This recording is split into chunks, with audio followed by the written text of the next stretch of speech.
وَلَقَدْ يَسَّرْنَا الْقُرْآنَ لِلذِّكْرِ فَهَلْ مِن مُّدَّكِرٍ۔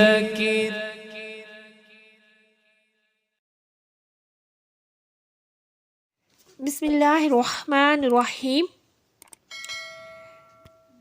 سورہ بقرہ کی اگلی آیت ہے آیت نمبر 33، جس کا ترجمہ ہے، پھر اللہ نے فرمایا اے آدم تم انہیں ان اشیاء کے نام بتا دو۔ تو جب آدم نے انہیں ان اشیاء کے نام بتا دیے تو اللہ نے فرمایا اے فرشتو، کیا میں نے تمہیں نہ کہا تھا کہ میں آسمانوں اور زمین کی تمام چھپی چیزیں جانتا ہوں، اور میں جانتا ہوں جو کچھ تم ظاہر کرتے اور جو کچھ تم چھپاتے ہو۔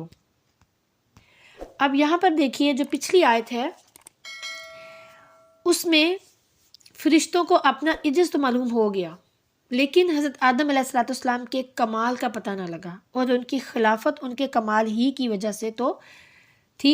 اسی لیے اللہ تعالیٰ نے حضرت آدم علیہ السلام کا علم فرشتوں پر اس طرح ظاہر فرمایا گویا کہ حضرت آدم علیہ السلام کے خلافت کے مستحق ہونے کی دو وجہ تھی، فرشتوں کا عاجز ہونا اور حضرت آدم علیہ السلام کا کامل ہونا، جن میں ایک ذکر پہلے کر دیا گیا اور دوسرا ذکر جو ہے وہ اب کیا جا رہا ہے۔ یعنی پہلے میں حضرت آدم علیہ السلام کو جب علم دے دیا گیا اور وہ ساری چیزیں فرشتوں کے سامنے بھی پیش کی گئیں اور فرشتوں سے پوچھا گیا کہ اب تم ان ساری چیزوں کے نام بتاؤ، تو فرشتوں نے عاجز ہو گئے، انہوں نے عاجزی کا اظہار کیا کہ ہمیں تو ان کا نام نہیں پتہ۔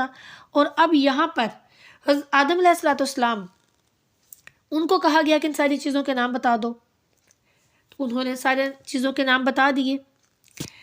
اب دیکھیے کہ جو آیت ہے اس کی جو پہلی لائن ہے اعلم ما تبدون وما کنتم تکتمون، میں تمہاری ظاہری اور پوشیدہ باتوں کو جانتا ہوں۔ اب فرشتوں نے جو بات ظاہر کی تھی وہ یہ تھی کہ انسان فساد انگیزی اور خون ریزی کرے گا، اور جو چھپائی تھی وہ یہ تھی کہ خلافت کے مستحق وہ خود ہے، تو اللہ تعالیٰ ان سے زیادہ علم اور فضل والی کوئی مخلوق پیدا نہیں فرمائے گا۔ تو آیت سے یہ بھی معلوم ہوا کہ فرشتوں کے علوم اور کمالات میں زیادتی ہوتی ہے۔ اب جب فرشتوں نے اپنی معذوری اور کم علمی کا اقرار کر لیا اور بارگاہ الہی میں اپنی جو عرض معروض کی معذرت کی، تو اللہ تعالیٰ نے حضرت آدم علیہ السلام کو حکم دیا کہ اب آپ ان سب چیزوں کے نام بتا دیں۔ تو حضرت آدم علیہ السلام نے حکم پاتے ہی آنن فانن بلا تعامل سب کچھ ان کو بتا دیا۔ جب اس واقعے سے فرشتوں کو اپنی عاجزی اور آدم علیہ السلام کی کمال علمی کا ثبوت ہو گیا، تب اللہ تعالیٰ نے ان کو متنبہ کرنے کو فرمایا کہ تم اپنے دل میں کیا سمجھتے تھے اور ظاہر کیا ہوا، میں ہی ہر چیز کا جاننے والا ہوں، ہر چیز کی حکمت اور مصلحت، زمین اور آسمان کی پوشیدہ باتیں، تمہارے ظاہری اور باطنی حالات، سب کچھ میں جانتا ہوں۔ لہٰذا اس آیت میں انی اعلم ما لا تعلمون کی شرح بھی ہو گئی۔ یہ تمہارا تعجب کرنا بے جا تھا، ہم جو کچھ کرتے ہیں اس میں ہزارہا حکمتیں ہوتی ہیں۔ اب اس آیت سے ہمیں کیا فائدے بھی ملے کہ علم عبادات سے افضل ہے اور عالم عابد سے بہتر ہے، یعنی کہ جو جتنی بھی ہم عبادتیں کرتے ہیں ان کی اپنی جگہ پہ ایک مقام ہے، لیکن علم جو ہے ان سے افضل ہے، اور جو عالم ہوتا ہے جو وہ عبادت گزار سے بہتر ہوتا ہے۔ پھر یہ کہ تعلیم کو حق کی طرف نسبت کر سکتے ہیں کہ رب نے ہی سکھایا، مگر اس کو معلم کہنا جائز نہیں، کیونکہ معلم جو ہوتا ہے وہ پیشہ ور تعلیم دینے والے کو کہتے ہیں۔ پھر یہ حاصل ہوا کہ نعمتیں اور ساری زبانیں اللہ تعالیٰ کی طرف سے ہیں، کیونکہ انسانوں کی پیدائش سے پہلے وہ سب حضرت آدم علیہ السلام کو سکھائی گئی تھیں۔ پھر یہ کہ فرشتوں کے کمالات اور علم میں زیادتی ہوتی ہے، کیونکہ حضرت آدم علیہ السلام کے ذریعے فرشتوں کا علم بھی بڑھا اور ان کے کمالات بھی ظاہر ہوئے۔ اگر وہ پیدا نہ ہوتے تو فرشتوں کے وہ درجات کیوں کر ہوتے جو کہ اب حاصل ہوئے۔ پھر یہ کہ عارف کامل وہ ہے جو اللہ تعالیٰ کی صفات انبیاء کرام کے ذریعے جانے، کیونکہ فرشتے اس سے پہلے عارف باللہ تو تھے مگر بواسطہ رسول اللہ نہیں تھے۔ آج حق کے صفات آئینہ نبوت سے دیکھیں، جس سے ان کا عرفان اور کامل ہو گیا اور زیادہ کامل ہو گیا۔ اس لیے اللہ تعالیٰ نے فرمایا سورہ فتح آیت نمبر 28 میں، یعنی کہ رب کو اس طرح پہچانو کہ اس نے اپنے رسول کو بھیجا. سبحان اللہ.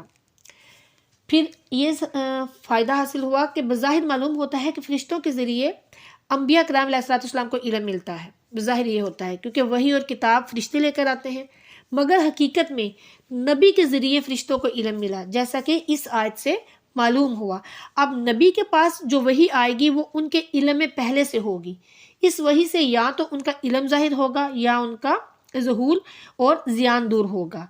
اب یہاں پر دیکھیے مفتی احمد یار خان نعیمی رحمۃ اللہ تعالیٰ علیہ جو ہیں، ان کا یہ جو دعویٰ ہے وہ حضرت آدم علیہ السلام اور نبی کریم صلی اللہ علیہ وآلہ وسلم کے متعلق ہے.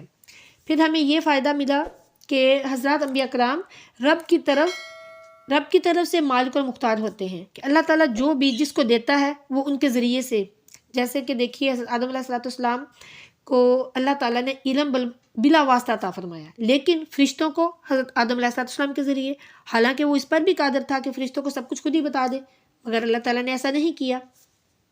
خود بتانے کی بجائے حضرت آدم علیہ السلام سے حضرت آدم علیہ السلام کو اللہ تعالیٰ نے علم عطا فرمایا، اور پھر حضرت آدم علیہ السلام سے فرمایا کہ وہ فرشتوں کو بتائے. پھر کہ جو بغیر وسیلہ انبیاء خدا تک پہنچتا ہے وہ بے وقوف ہے. فرشتوں کو جو کہ نوری ہیں، رب کا قرب خاص حضرت آدم علیہ السلام کے ذریعے عطا ہوا. شیطان نے براہ راست اللہ تعالیٰ تک پہنچنا چاہا تو مردود کر کے اس کو نکال دیا گیا.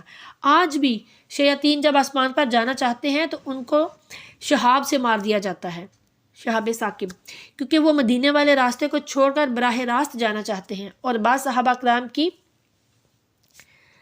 لاشیں جو ہیں وہ آسمان پر اٹھائی گئیں. کیوں؟ کیونکہ وہ نبی کے ذریعے سے گئے تھے. پھر یہ کہ حق تعالیٰ نبیوں کو پیدا فرمانے والا ہے، اور یہ حضرات اس کی ذات اور صفات کے ظاہر کرنے والے، لہٰذا رب خالق انبیاء اور پیغمبر مظہر کبریا، یعنی کہ جو رب ہے وہ خالق ہے،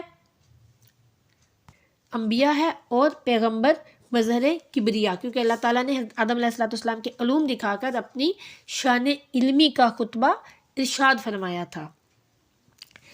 اب یہاں پر یہ بات بھی کلیئر ہو گئی کہ ہم نبی کریم صلی اللہ علیہ وآلہ وسلم کے وسیلے کے بغیر کہیں بھی نہیں پہنچ سکتے. بہت سے لوگ کہتے ہیں نا ڈائریکٹلی اللہ سے مانگو، اللہ سے کہو، یہ سب جو باتیں کرتے ہیں. مانگنا تو اللہ سے ہے، دعا تو اللہ سے کرنی ہے، لیکن درمیان میں وسیلہ اس نے خود پیدا کیا ہے، اللہ تعالیٰ نے. ہم نے تو پیدا نہیں کیا نا، اللہ تعالیٰ نے خود وسیلہ بنایا ہے. اگر ایسی بات ہوتی تو پھر اللہ تعالیٰ کو انبیاء کرام کو پیدا کرنے کی ضرورت کیا تھی؟ اللہ تعالیٰ خود بتا دیتا ساری دنیا کو کہ میں تمہارا رب ہوں، مجھ پر ایمان لے آؤ، پھر اللہ تعالیٰ انبیاء کرام کو پیدا ہی نہ کرتا. لیکن اللہ تعالیٰ نے ایسا نہیں کیا. اللہ تعالیٰ نے انبیاء کرام کو پیدا کیا، ان کو ہمارے اور اپنے درمیان ایک وسیلہ بنایا. اپنے پیغام تو سارے اللہ کے ہیں، یہ قرآن پاک ساری کتاب، سارا کلام الہی ہے.